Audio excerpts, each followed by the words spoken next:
তোফায়েল আহমেদ একজন রাজনীতিবিদ, একজন সক্রিয় রাজনীতিসেবী।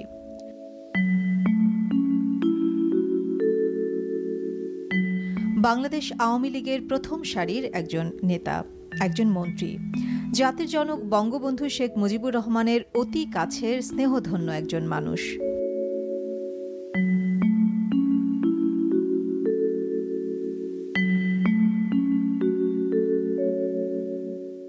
ছাত্রজীবন থেকে আজ অবধি চিরসংগ্রামী এই মানুষটি আমাদের আপন আলোয়ের এ পর্বের আলোকিত মানুষ। আমি যখন অষ্টম শ্রেণীর ছাত্র ভোলা সরকারি হাই স্কুলে, ভোলা গভর্নমেন্ট হাই স্কুলে হোস্টেলে থাকি, সেই সরকারি হাই স্কুল ময়দানে 1957 সালে একটি উপনির্বাচন উপলক্ষে বঙ্গবন্ধু মরহুম হোসেন সৈয়দ সরওয়ার্দীর সফর সঙ্গী হিসেবে ভোলাতে গিয়েছিলেন সিপ্লেনে করে। বিশাল জনসভা, লক্ষাধিক লোক, তখনকার দিনের 1 লক্ষ লোক অনেক লোক। তিল ধরনের জায়গা ছিল না সেই সরকারি স্কুলের মাঠে। সরওয়ার্দী সাহেবের বক্তৃতার পর বঙ্গবন্ধু বক্তৃতা করেছিলেন। মন্ত্রমুগ্ধের মতো তন্ময় হয়ে আমরা বঙ্গবন্ধুর ভাষণ শুনছিলাম। তখন কি হচ্ছে কোনো দিক খেয়াল নাই। কি সুন্দর বক্তৃতা, কি সাবলীল ভঙ্গিতে ভাইয়েরা আমার বলে সম্বোধন করে তিনি বক্তৃতা শুরু করেছিলেন। তখন তিনি পূর্ব পাকিস্তান আওয়ামী লীগের সাধারণ সম্পাদক। সেদিনই প্রথম বঙ্গবন্ধুকে দেখি, কিন্তু কাছে তো যেতে পারিনি। ভাবতে শুরু করি, স্বপ্ন দেখি যে যদি কোনো দিন রাজনীতি করি, এই মহান নেতার আদর্শের রাজনীতি করব। আমি কি সৌভাগ্যবান বলেছি শুরুতে, আমার সেই স্বপ্ন পূরণ হয়েছে। আমি মেট্রিক পরীক্ষায় পাশ করে বরিশালে ব্রজমোহন কলেজে যখন পড়ি, 62 সালে সরওয়ার্দী সাহেবের সাথে আবার বঙ্গবন্ধু বরিশালে গিয়েছিলেন। তখন আমি বঙ্গবন্ধুকে কাছে থেকে দেখি। আমরা সরওয়ার্দী সাহেবের সাথে দেখা করতে গিয়েছিলাম। আজকে আওয়ামী লীগের সিনিয়র নেতা জনাব আমির হোসেন আমর, তিনি তখন বরিশালের নেতৃত্ব দিচ্ছেন তার সাথে। সেই লোক কাছে থেকে দেখা। সরওয়ার্দী সাহেব বড় নেতা, বঙ্গবন্ধুর নেতা সরওয়ার্দী সাহেব, কিন্তু রাজনৈতিক দলটা কিন্তু গড়ে উঠেছিল বঙ্গবন্ধুকে কেন্দ্র করে। সুতরাং মুজিব ভাই, সবার প্রিয় মুজিব ভাই। আমরা তখন আমাদের প্রথম জীবনে আমরা নেতাকে মুজিব ভাই হিসেবে ডাকতাম। তারপর আমি যখন ঢাকা বিশ্ববিদ্যালয়ে 64 সনে ভর্তি হই, তখন এই পুরানো পল্টনে আওয়ামী লীগ অফিসে যেতাম, বঙ্গবন্ধুকে কাছে থেকে দেখতাম, মাঝে মাঝে আদর করতো, ডাকতো। তিনি সকলকে হৃদয় দিয়ে ভালোবাসতেন। তিনি মানুষকে যে কি করে আপন করতে পারতেন, আমার মনে হয় না পৃথিবীতে এ ধরনের ব্যক্তিত্ব সম্পন্ন মানুষ, হৃদয়বান মানুষ আছে। তিনি বিশাল হৃদয়ের অধিকারী ছিলেন, বিশাল মনের মানুষ ছিলেন।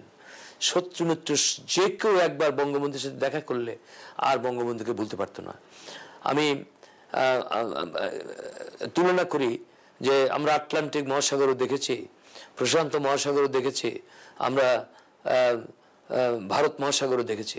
সেই সাগরের গভীরতা কিন্তু মাপা যাবে, উপলব্ধি করা যাবে, কিন্তু বঙ্গবন্ধুর হৃদয়ের গভীরতা যে সীমাহীন, সেটা কোনোদিন মাপা যাবে না। 66 সনে ইকবাল হলের বিপি হলাম, বঙ্গবন্ধু আদর করলেন, খবর শুনে কাছে গেলাম, বুকে টেনে নিলেন, সবসময় গায়ে হাত দিয়ে বুকে টেনে নিতেন।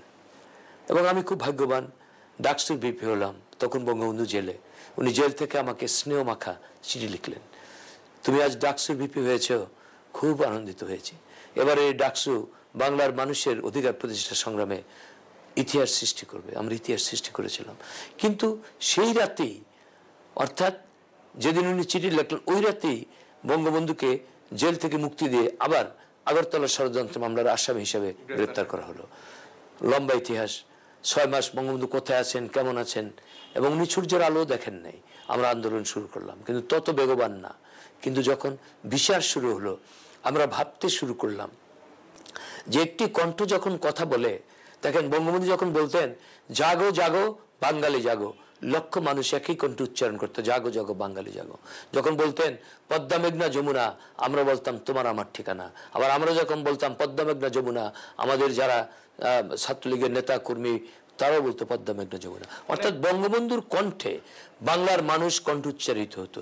সেই কণ্ঠকে স্তব্ধ করার যখন যখন ষড়যন্ত্র মামলার আসামি হিসেবে তাকে ফাঁসির কাছে দাঁড় করানো হলো, তখন আমরা 69-এ এই 11 দফা কর্মসূচি প্রণয়ন করে বঙ্গবন্ধুর মুক্তির জন্য সার্বিক সমস্যা তুলে ধরে এবং বঙ্গবন্ধুর 6 দফাকে অন্তর্ভুক্ত করে আমরা 11 দফা কর্মসূচি প্রণয়ন করে যখন রাজপথে নামলাম 1969-এর 17 জানুয়ারি। উনি কর্মীদেরকে খুব বেশি ভালোবাসতেন এবং উনি একটা জিনিস, বঙ্গবন্ধু একমাত্র নেতা এই পৃথিবীতে প্রমাণ করে গেছেন যে রক্তের সম্পর্কই সম্পর্ক না, পৃথিবীতে রক্তের সম্পর্ক থেকে বড় সম্পর্ক আছে এবং সেটা তিনি দলীয় নেতা কর্মীদের কাছে প্রমাণ করে গেছেন।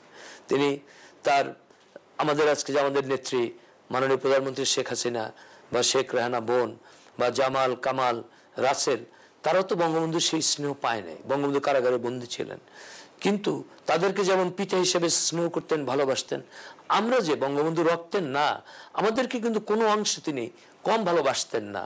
এবং উনি প্রত্যেকটা কর্মীর, ওনার জীবনের সবচেয়ে বড় বৈশিষ্ট্য ছিল, কেন এত বড় হলো, সেই টুঙ্গিপাড়ার ওনাকে আদর করে বাবা মা খোকা বলে ডাকতো, সেই টুঙ্গিপাড়ার শেখ মুজিব, আমাদের প্রিয় মুজিব ভাই, সেই 52-এর 48-এ ছাত্রলীগ জন্ম দিল 4 জানুয়ারি, 49-এ আওয়ামী লীগ, 54-তে এমএলএ হলেন, তারপরে আওয়ামী লীগের সাধারণ সম্পাদক হয়ে আওয়ামী লীগের সংগঠিত করলেন এবং তিনিই তো একমাত্র ব্যক্তি, কথা ছিল যদি দলের পদে থাকে সে কোনো মন্ত্রী হতে পারবে না, আর মন্ত্রী হলে দলের পদে থাকতে পারবে না। তিনি তখন মন্ত্রিত্বকে তুচ্ছ মনে করে তিনি দলের সাধারণ সম্পাদক থেকে এই দলকে তিনি সংগঠিত করেছেন। এবং 58 সালে যখন আইয়ুব খান মার্শাল ল জারি করে, অনেক নেতাই তো ছিল কিন্তু গ্রেপ্তার করা হয়েছে বঙ্গবন্ধুকে, কারণ আইয়ুব খান জানতো যে শেখ মুজিবকে কিছুতেই নিয়ন্ত্রণ করা যাবে না, তাকে গ্রেপ্তার করা হলো। তিনি কর্মীকে নেতা করে, নেতাকে জাতীয় নেতা করে নিজে জাতির পিতা হয়েছেন এবং কোনো আপন পর ছিল না দলের সবাইকে, এবং প্রত্যেকটা কর্মীর কাজের মর্যাদা দিতেন। এবং সবচেয়ে বড় বৈশিষ্ট্য ছিল তিনি খুব হৃদয়বান মানুষ ছিলেন, আগেই বলেছি আমি, অনেককে সাহায্য করেছেন এই জীবনে, এত বেশি সাহায্য পৃথিবীতে কেউ কাউকে করে না। তিনি তার সামর্থ্য অনুসারে তার নেতা কর্মী কে খেয়ে আছে, কে না খেয়ে আছে, কে জেলে আছে, তার সমস্ত পরিবারের খোঁজ খবর নিতেন। এমনকি এমন একজন মানুষ ছিলেন, তিনি যখন প্রধানমন্ত্রী, আমি বঙ্গবন্ধুর পলিটিক্যাল সেক্রেটারি, আমি বঙ্গবন্ধুর অর্থ আমার কাছে থাকতো, তার টাকা পয়সা কাকে দিতে হবে, কিন্তু প্রতিজ্ঞা ছিল তিনি জানবেন, আমি জানবো, আর কেউ জানবে না, কারণ তিনি তার বিরোধী, তার যারা বিরোধী তাদেরকে অর্থনৈতিকভাবে সাহায্য করতেন। প্রতি মাসের একটা বিশেষ সময়ে তার বাড়িতে পৌঁছে দিতেন। একটা উদাহরণ দেয়, শাহজিদুর রহমান দালাল আইনে গ্রেপ্তার হয়ে বন্দী, কিন্তু তার পরিবার পরিজন অসহায়। একদিকে শাহজিদুর রহমান জেলে, আরেকদিকে শাহজিদুর রহমানের পরিবারকে বঙ্গবন্ধু টাকা পাঠাতেন যাতে তার পরিবার খেয়ে পরে সুখে থাকতে পারে। এই ছিলেন বঙ্গবন্ধু। যে আন্দোলন শুরু করেছিলাম 1969-এর 17 জানুয়ারি ঢাকা বিশ্ববিদ্যালয়ের বটতলা থেকে, সংক্ষিপ্তভাবে, খুব সংক্ষেপে, 17 তারিখ বটতলা জমায়েত, 44 দ্বারা ভাঙলাম, লাঠিচার্জ টিয়ার গ্যাস হলো, 18 তারিখ আবার জমায়েত হলো, লাঠিচার্জ টিয়ার গ্যাস হলো, 19 তারিখ প্রকৌশল বিশ্ববিদ্যালয় থেকে মিছিল আনলাম, গুলি হলো, এবং 20 তারিখে বিশাল এই যে ছবি, এই ছবিটা 20 জানুয়ারি, সেদিন আর বটতলায় বক্তৃতা করতে পারিনি, আমরা ছাদের থেকে বক্তৃতা করলাম। বক্তৃতার মূল কথা, শেখ মুজিবকে কারাগার থেকে, জেলের তালা ভাঙবো, শেখ মুজিবকে আনবো। মিছিল বেরোলো, সেই মিছিলেই গুলি করলো, গুলিবিদ্ধ হলো আসাদুজ্জামান। আমাদের হাতের উপরে হাসপাতালে নিতে নিতে আমার এবং খালেদ মোহাম্মদ আলীর হাতের উপরে আসাদুজ্জামান শহীদ হলো। তার জামা খুলে, ওই রুমে আছে, জামা খুলে পতাকা বানিয়ে শপথ নিলাম, মিছিলের নগরীতে ঢাকা শহরকে রূপান্তরিত করলাম। 21 তারিখ আধাবেলা হরতাল দিলাম এবং পল্টনের লক্ষ লোকের সামনে আমি 3 দিনের প্রোগ্রাম দিলাম, এবং 22 তারিখ কালো পতাকা, 23 তারিখ মশাল, 24 তারিখ হরতাল। এমন কোনো মানুষ ছিল না 22 তারিখ কালো বেশ ধারণ করে নাই, এমন কোনো বাড়ি ছিল না কালো পতাকা উত্তোলিত হয় নাই। 23 তারিখ রূপান্তরিত মহানগরী মশালের নগরীতে। 24 তারিখ 2টা পর্যন্ত হরতালের মধ্যেই গুলি করে হত্যা করা হলো মতিউর মকবুল রুস্তুম আলমগীরকে। দাবানলের মতো আগুন জ্বলে উঠলো ঢাকা শহরে, আগুন, গণ অভ্যুত্থান হয়ে গেল, সান্ধ্য জারি করা হলো। সান্ধ্য মধ্যে মতিউরকে তার বাবা মায়ের কাছে সেই মতিঝিল ন্যাশনাল ব্যাংক কলোনি পৌঁছালাম। দীর্ঘদিন সান্ধ্য বলবৎ থাকলো। সান্ধ্য প্রত্যাহার করার পর 9 ফেব্রুয়ারি পল্টনে জনসভা করলাম। সেই জনসভায় গগন বিদারী স্লোগান, শেখ মুজিবকে আনবো। তখন আইয়ুব বাধ্য হলো বলতে যে আমি আর পাকিস্তানের প্রেসিডেন্ট পদে প্রতিদ্বন্দ্বিতা করব না। গোলটেবিল বৈঠকের আহ্বান জানালো।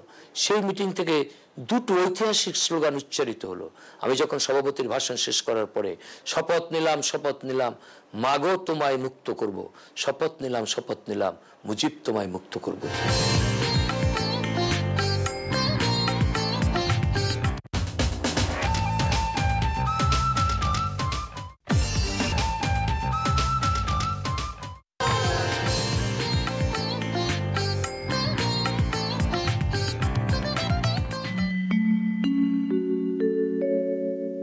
তোফায়েল আহমেদের সংগ্রামের যেন শেষ নেই।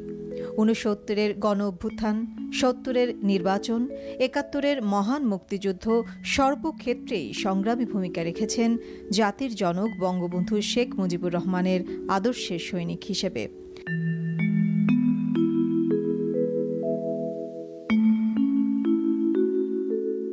তিনি এদেশের ইতিহাস, ঐতিহ্য আর নানা ঘটনা দুর্ঘটনার জীবন্ত সাক্ষী।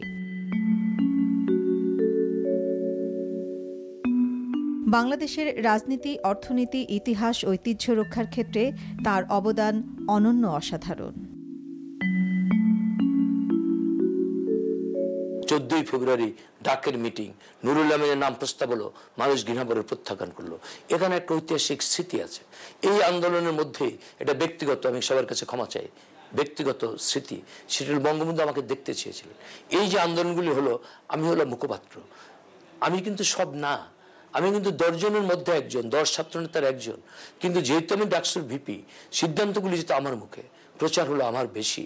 এবং বঙ্গবন্ধু আমার বক্তৃতা পত্রিকায় পড়ে আমাকে দেখতে ছিলেন। আজকের যিনি প্রধানমন্ত্রী শেখ হাসিনা, আমাদের মাননীয় প্রধানমন্ত্রী বঙ্গবন্ধুর কন্যা, তিনি আমাকে নিয়ে গেলেন, গাড়ি চালালেন শেখ কামাল। আজকে সেই স্মৃতি। বঙ্গবন্ধু তখন সেখানে জেলের মধ্যে ক্যান্টনমেন্টে আমাকে দেখে বুকে টেনে নিলেন, আমার কপালে চুমো দিলেন, আদর করলেন, বললো আজকে তুই বক্তৃতা করবি। আমি বললাম আজকে তো আমার সভা না। বলছে সাংবাদিকদের কাছে বসে থাকলে পাবলিক তোর কথা শুনতে চাইবে। 38 মাস তিনি জেলে, কি বললেন। ঠিকই পল্টন ময়দান নুরুল আমিনের নাম প্রস্তাবিত হলো, মানুষ বললো মানি না। আমাকে মঞ্চে তোলা হলো, বঙ্গবন্ধুর ছবি নিয়ে বক্তৃতা করলাম। সে এক ইতিহাস। ম্যান্ডেট নিলাম, আপনারা কি শেখ মুজিব ছাড়া গোলটেবিল চান? না, না, চাই না। সেই জনসভার ছবি আমার ঘরে বিশাল। আপনারা কি শেখ মুজিবের প্যারোলে মুক্তি চান? না, চাই না। আমরা জাতীয় নেতৃবৃন্দকে ম্যান্ডেট দিলাম। কিন্তু ওই রাত্রেই সার্জেন্ট জহুরুল হককে গুলি করে হত্যা করা হলো। সান্ধ্য আবার 18 তারিখ ডক্টর জোয়াকে হত্যা করা হলো রাজশাহী বিশ্ববিদ্যালয়ে। সান্ধ্য আবার বাধ্য হলাম আমরা সান্ধ্য আইন ভাঙার সিদ্ধান্ত নিতে। কিন্তু আমাদের সাথে আলোচনা করে এই আজকে যিনি বিএনপির নেতা এম কে আনোয়ার, তখন ঢাকার ডিসি, এবং হোম সেক্রেটারি ছিলেন সালাউদ্দিন আহমেদ, এবং তথ্য সচিব ছিলেন ওবায়দুল্লাহ খান, রাশেদ খান মেনন বড় ভাই, আর্স্ট্রাইল সিএসপি। 3 জন আমাদের সাথে বৈঠক করে তারা সান্ধ্য আইন প্রত্যাহার করলেন। মহানগর মিছিলের নগরীতে হলো। 21শে ফেব্রুয়ারি পল্টনে জনসভা, এটা হলো 20শে ফেব্রুয়ারি, 21শে ফেব্রুয়ারি পল্টনে জনসভা বিশাল। ওই সেই ছবি, সেই পল্টন থেকে আমরা 24 ঘন্টা আলটিমেটাম দিলাম, শেখ মুজিবের মুক্তি দিতে হবে। 22শে ফেব্রুয়ারি তাকে মুক্তি দেওয়া হলো 12টায়। এবং সেই স্মৃতি আজকের হৃদয়ের মধ্যে ভেসে উঠে। আমি খবর পেয়ে ছুটে গেলাম 32-এ, ঐতিহাসিক। তিনি আমাকে বুকে টেনে নিলেন। আমি বঙ্গবন্ধুর পাশে দাঁড়িয়ে লক্ষ লক্ষ লোকের সামনে বক্তৃতা করছি। ওই যে সেই ছবি। এবং সেখানে আপনার তারপর পল্টনের লোক ভরে গেল। বঙ্গবন্ধুকে পল্টনে নিলাম না, সিদ্ধান্ত নিলাম আগামীকাল সরোয়ার্দী উদ্যানে বঙ্গবন্ধুকে সম্বর্ধনা জানাবো। সেই সরোয়ার্দী উদ্যানে আমার জীবনের শ্রেষ্ঠ দিন। 10 লক্ষ লোক, আমরা ছাত্র নেতারা বক্তৃতা করব, প্রধান অতিথি বঙ্গবন্ধু শেখ মুজিব, সভার সভাপতি আমি। শেষে বক্তৃতা দেওয়ার কথা, কিন্তু আগেই বক্তৃতা দিলাম, জানালাম, অনুমতি নিলাম। আজ এমন এক নেতা বক্তৃতা করবে যার পরের বক্তৃতা দেওয়া চলে না।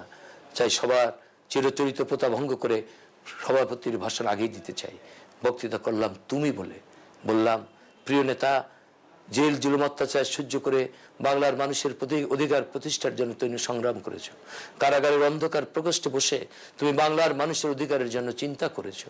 আমরা তোমার কাছে ঋণী, এই ঋণ কোনোদিন শোধ করতে পারবো না, কিন্তু ঋণের বোঝাটা হালকা করতে চাই। জনগণকে জিজ্ঞেস করলাম, যে নেতা তার জীবনের যৌবন কাটিয়েছেন পাকিস্তানের কারাগারে, ফাঁসির মঞ্চে দাঁড়িয়ে বাঙালির মুক্তির কথা বলেছেন, সেই নেতাকে একটু উপাধি দিতে চাই। 10 লক্ষ লোক 20 লক্ষ হাত উত্তোলন করলো। কৃতজ্ঞ চিত্তে জাতির পক্ষ থেকে প্রিয় নেতা শেখ মুজিবকে বঙ্গবন্ধু উপাধিতে ভূষিত করা হলো। সেই বঙ্গবন্ধু শেখ মুজিব জেল থেকে বেরোলেন, গোলটেবিল বৈঠকে গেলেন, তিনি বক্তৃতা বললেন, আমি গোলটেবিল বৈঠকে যাব, আমি 6 দফা 11 দফা বলবো, যদি মানে ভালো, না বললে আমি চলে আসবো। মানে নাই, ফিরে আসলেন। কত সেই ছবি, এয়ারপোর্টে তিনি যাচ্ছেন, আবার ফিরে আসছেন, তারপরে 70 নির্বাচনে বিজয়ী হলেন। তখন তো স্লোগান উচ্চারিত শুরু হয়েছে, এক নেতা এক দেশ, বঙ্গবন্ধু বাংলাদেশ। আমরা এই স্লোগানও তো আমাদের জীবন আমরা দিয়েছি। দেখেন কিভাবে বঙ্গবন্ধুর জীবনের সবচেয়ে বড় বৈশিষ্ট্য যে তিনি সময় উপযোগী কথা বলতেন।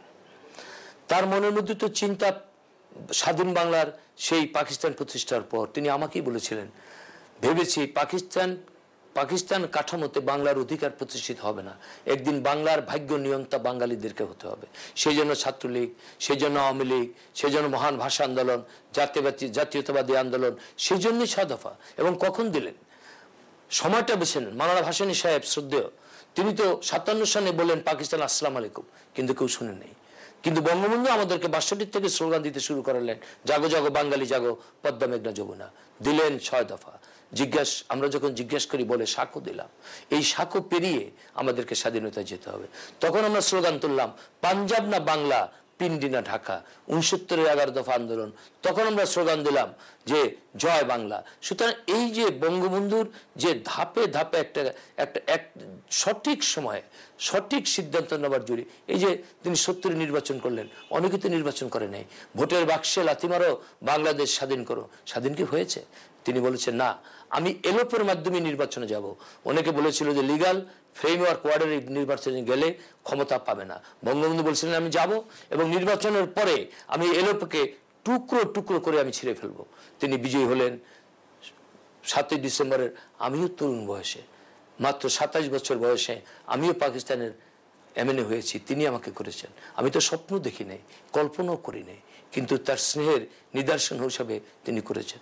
এবং 69-এর সেই আন্দোলনের পর থেকে আমি বঙ্গবন্ধুর সাথে থাকার দুর্লভ সৌভাগ্য আমি অর্জন করেছিলাম। জেল থেকে বেরিয়ে 1970-এর 24শে ফেব্রুয়ারি তিনি ভোলা, 21শে ফেব্রুয়ারি মালা দিয়ে তিনি 22 তারিখ বরিশাল, 23 তারিখ পটুয়াখালী, 24 তারিখ ভোলা গেলেন। দেখেন আমি একটি ক্ষুদ্র ছেলে, 69-এ আন্দোলন করেছি। তিনি সেই ভোলার ময়দানে, সেই ময়দানে যেখানে প্রথম দেখেছি, সেই মাঠে কি স্বপ্ন দেখেছিলাম যে কোনোদিন যদি রাজনীতি করে এই নেতার রাজনীতি করব। যেই মাঠে বঙ্গবন্ধু প্রথম দেখেছি, সেই মাঠেই তিনি বক্তৃতা করে আমার কথা বলেছিলেন যে ভোলার মানুষের কাছে আমি ঋণী, ভোলার মানুষের কৃতজ্ঞ। মানে বলা আমি বলতে পারবো না, যেমন আমার কথা তিনি বলেছেন অনেকক্ষণ ধরে, আমি চোখের পানি পড়ছিল শুধু। অর্থাৎ মানুষ, এটা শুধু আমার বেলা না, এই যে ভোলায় গেল তোফায়েলের সম্বন্ধে বললো, যখন আবার নীলফামারী গেল রূপ সাহেব সম্বন্ধে বললো, যখন লক্ষ্মীপুরে গেল খালেদ মোহাম্মদ আলীর সম্বন্ধে বললো, এবং যখন সিলেটে গেল আব্দুল সামাদ আজাদ দেওয়ান ফরিদ গাজীর সম্বন্ধে বললো, যখন দিনাজপুরে গেল তখন ইউসুফ আলী সাহেবের সম্বন্ধে বললো, যখন রাজশাহীতে গেল তখন, অর্থাৎ তিনি নেতার সৃষ্টি করতেন মানুষের কাছে। এইভাবে তিনি নেতা তৈরি করে নিজে জাতির পিতা হয়েছেন।